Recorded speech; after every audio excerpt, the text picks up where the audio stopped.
telah memberikan kita nikmatnya dan izinnya sehingga kita bisa bersama-sama berjumpa pada malam 1 Syawal 1444 Hijriah.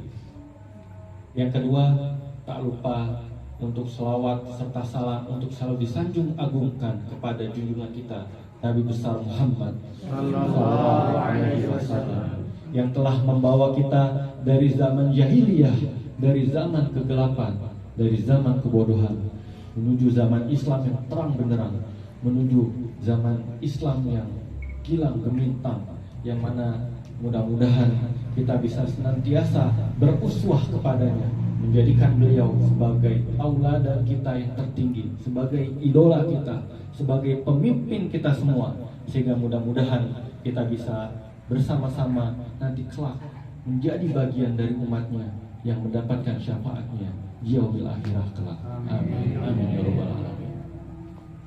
Bapak-bapak dan ibu-ibu jamaah sekalian yang insyaallah dirahmati oleh Allah. Alhamdulillah pada malam hari ini kita telah memasuki tanggal 1 Syawal 1444 Hijriah. Alhamdulillah kita telah bersama-sama melalui bulan penuh penggemblengan, bulan penuh pendidikan, dan bulan penuh pelatihan yang Allah berikan kepada kita semua melalui 30 hari Ramadan, yang mana kita telah bersama-sama melaluinya dengan berbagai suka dan duka, dengan berbagai perjuangan kita semuanya, melawan hawa nafsu, melawan angkara murka, melawan juga rasa lapar, haus, dan juga niat-niat yang buruk, serta berusaha untuk senantiasa membersihkan diri kita dengan sama-sama untuk menggapai cita-cita kita yang tertinggi, yaitu meraih ridhonya Allah Subhanahu wa Ta'ala, dan juga untuk dapat menjadi bagian dari hamba-hambanya yang dikembalikan oleh Allah, yang kembali kepadanya menuju kesucian, menuju fitrah, menuju penggapaian kesucian dan juga kebersihan baik diri, hati maupun jiwa kita semua. Dan dalam rangka untuk menggapai bagaimana untuk kita bisa kembali kepadanya, harus kita sadari bersama bahwasanya hakikatnya untuk menggapai itu semua kita harus senantiasa zikrullah, senantiasa mengingat Allah Subhanahu wa Ta'ala, dan senantiasa merenung serta merefleksikan kembali diri kita semuanya. Apakah kita betul-betul menjadi seorang profil hamba yang diharapkan oleh Allah? Apakah kita semua layak untuk mendapatkan hari kemenangan itu? Apakah kita pantas untuk bersuka cita di hari esok, di hari lebaran, dengan segala dosa-dosa yang kita miliki, dengan segala amal ibadah yang kita miliki? Dan untuk mencapai itu semua, kita harus mengingat kembali akan hakikat dan juga terus senantiasa merenungkan serta membayangkan bagaimana tingkatan ataupun level kita dalam mengenal Allah Subhanahu wa Ta'ala. Sehingga insya Allah di malam hari ini kita akan sama-sama membahas seputar kembali ke fitrah dan kembali mengenal Allah Subhanahu wa Ta'ala. Hadirin dan jamaah yang insya Allah berbahagia, jika kita merenungi apakah diri kita sudah mengenal Allah Subhanahu wa Ta'ala, pada hakikatnya proses mengenal Allah Subhanahu wa Ta'ala merupakan sebuah proses yang tiada henti-hentinya kita lakukan seumur hidup kita. Karena sampai kapanpun untuk mencapai derajat yang tertinggi, mencapai derajat aulia, wassolihin, wasiddiqin, wanabiyin, itu merupakan sebuah perjuangan yang amat sangat berat. Dan apa yang telah kita teladani dari kisah Syekh Abdul Qadir Al-Jailani, bahwasanya beliau menjalankan berbagai pelatihan yang sangat keras, yang sangat luar biasa untuk bisa mencapai level pengenalan Allah yang tertinggi. Dan bagaimana dengan diri kita? Alhamdulillah kita bisa bersama-sama untuk mengikhtiarkan, untuk merutinkan, dan juga untuk tetap hadir dalam majelis-majelis ilmu, untuk sama-sama mempelajari bagaimana caranya untuk terus bisa mengenal Allah Subhanahu wa Ta'ala. Dan dari situlah yang kemudian akan menjadi modal kita, akan menjadi bahan bakar bagi akidah kita, bagi amal soleh kita semuanya, dalam rangka untuk semakin bertakorup, mendekatkan diri kepada Allah Subhanahu wa Ta'ala. Karena pada hakikatnya ma'rifatullah bukanlah hanya sekedar mengetahui Allah saja, tapi sebagaimana definisi dari ma'rifatullah itu sendiri, yaitu arafa ya'rifu ma'rifatan, yang artinya adalah pengenalan, yang mana tingkatan derajatnya itu lebih tinggi daripada hanya sekedar mengetahui. Imam Al-Ghazali berkata, sungguh berbahagialah orang yang mengenal Allah Subhanahu wa taala bagaikan orang yang mengenal manisnya gula dibandingkan orang yang hanya mengetahui bahwa gula itu manis. Sehingga ada sebuah perbedaan istilah di sini, sekedar mengetahui. Bahwasanya mengenal adalah bagaikan kita mengetahui seseorang luar dan dalamnya, karakteristiknya, sifat-sifatnya, serta kebiasaan-kebiasaannya, dan juga kesukaan-kesukaannya. Dan begitu pula lah ketika kita berusaha untuk menggapai ma'rifatullah atau pengenalan terhadap Allah. Bukan hanya kita mengetahui nama-namanya saja, ataupun istilah-istilah sifatnya saja, ataupun kedudukan Allah saja, tapi juga kita perlu mengetahui lebih dalam bahwa apa-apa saja yang diharapkan oleh Allah terhadap kita selaku hambanya, apa-apa saja yang diinginkan oleh Allah kepada kita, bagaimana hakikat diri kita di hadapannya, dan bagaimana kita memposisikan diri kita di hadapan Allah Subhanahu wa taala. Dengan demikian, untuk menggapai pengetahuan itu, izinkan saya untuk membagikan suatu renungan dari ayat di Quran surat An-Nas, yang mana di ayat tersebut menjelaskan beberapa nama-nama Allah yang kemudian bisa menjadi patokan bagi kita untuk melihat bagaimana posisi pengenalan diri kita terhadap Allah Subhanahu wa taala. A'udzubillahi minasyaitonirrajim. Bismillahirrahmanirrahim. Qul a'udzu birabbin nas, malikin nas, ilahin nas, min syarril waswasil khannas, allazi yuwaswisu fi sudurin nas, minal jinnati wan nas. Di Quran surat An-Nas ini terdapat 3 istilah yang mana Allah perkenalkan kepada kita semua akan jati dirinya, akan zatnya.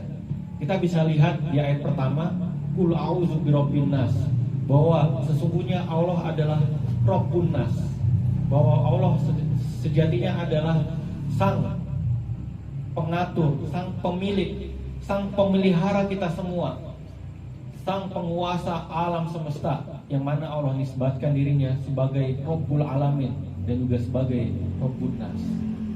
Arti dari kata Rabb ini sendiri dalam bahasa Arab artinya adalah pemelihara, pendidik, ataupun juga pencipta. Yang mana konteks penciptaannya di sini adalah yang tidak hanya menciptakan saja, tapi juga kemudian membuat sistem dan juga membuat segala peraturan di dalamnya, sehingga ciptaannya berada di dalam sebuah keteraturan yang baik.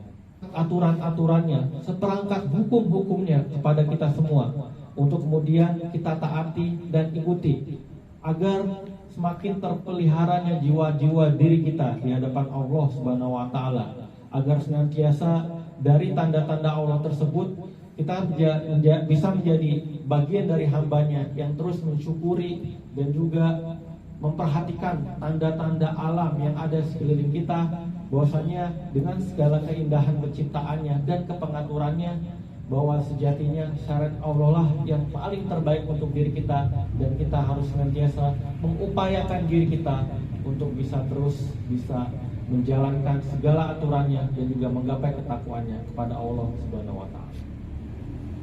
Lalu kemudian di ayat kedua disampaikan Malikin Nas, yaitu Allah sebagai rajanya manusia, yaitu Allah sebagai penguasa tertingginya manusia, bahwasanya Allah lah yang sejatinya memiliki kekuasaan tertinggi atas diri manusia, bukan yang lain.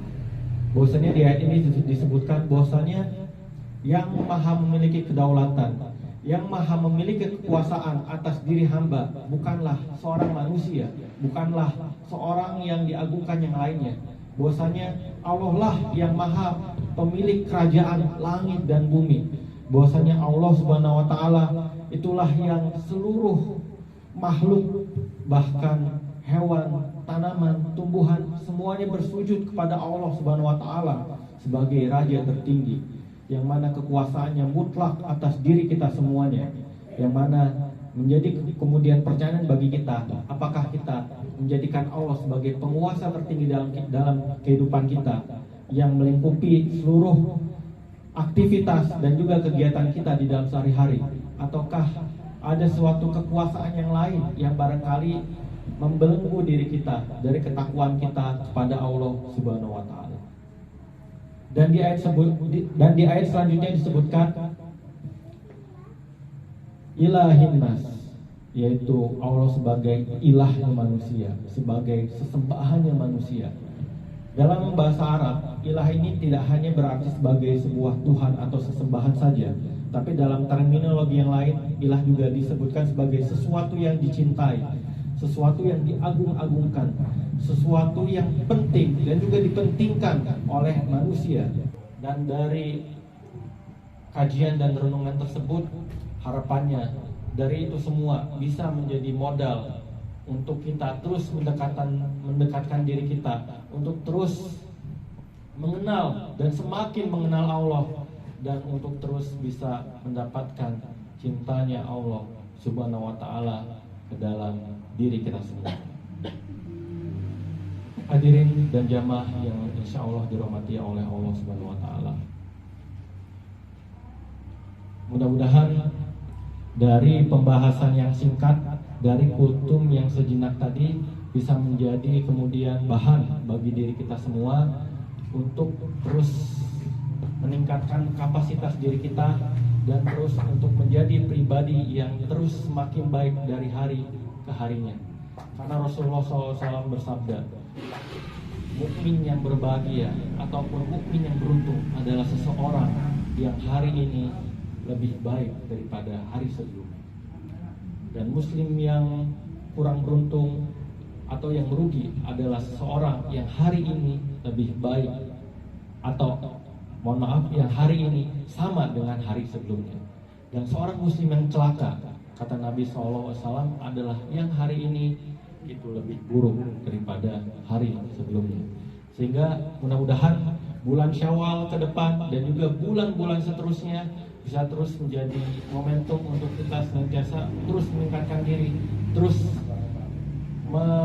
menambah target-target ibadah, dan terus untuk mengejar level-level ma'rifat, level-level pengenalan kepada Allah untuk mencapai cita-cita tertinggi kita semua. Billahi taufiq wal hidayah wa ridwan.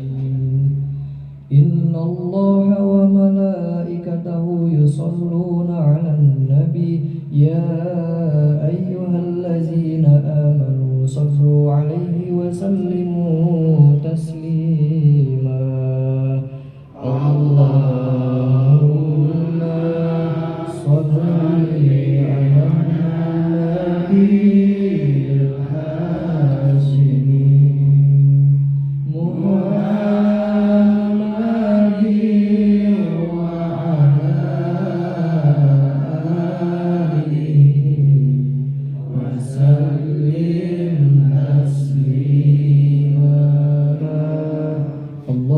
salli wa sallim wa barik alaihi.